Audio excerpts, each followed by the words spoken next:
ngayon sa San Felipe, Zambales. Sobrang enjoy kasi kaya ngayon ko lang naisip i-vlog itong lakad namin ng kapatid ko.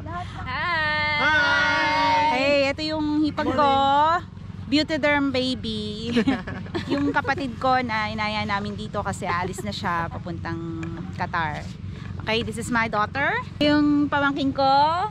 Okay, so yung iba nasa ano pa nakahiga pa yung aming yeyen, yung bunso ng family. Sobrang ganda dito sa San Felipe, Zambales. Particularly in Jerus Resort. Okay.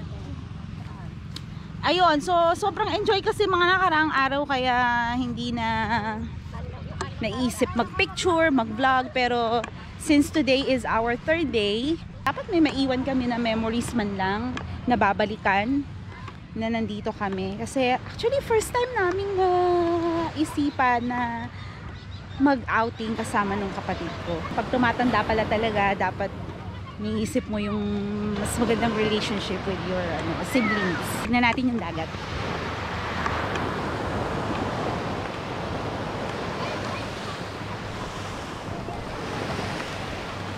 Yan! Kalmado siya ngayon, masarap mag-swimming.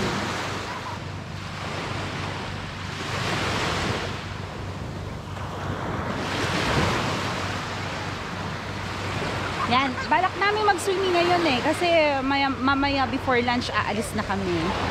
Yan, sa mga gustong i-try dito sa Jerus,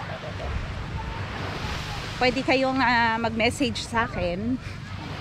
Bigyan ko kayo ng referral para malaman nyo paano pumunta dito sa Jerus Resort, San Felipe, Zambales!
Para umuwi, inantay lang namin matapos yung test mo. Kasi dahil ayaw niya maiwan, dinala niya dito yung test niya this Saturday. Okay, so maya maya sa sasakyan na. Hi guys! So ito, pauwi na kami. So sa mga gustong puntahan itong place na to, ito yung pangalan, Jerus Beach Resort dito sa San Felipe, Zambales. Ito yung mga tipo ng sa mga tao na gustong mag-unwind ng tahimik, mag-meditate. So kung makikita natin, this is the perfect place, guys. Perfect place ang Jerus. Doon sa loob, makikita nyo bago dumating sa beach, maraming pine trees. Okay, dito ang daan. Napakadaming pine trees na very relaxing. So again guys, once again, Jerus Beach Resort, San Felipe, Zambales.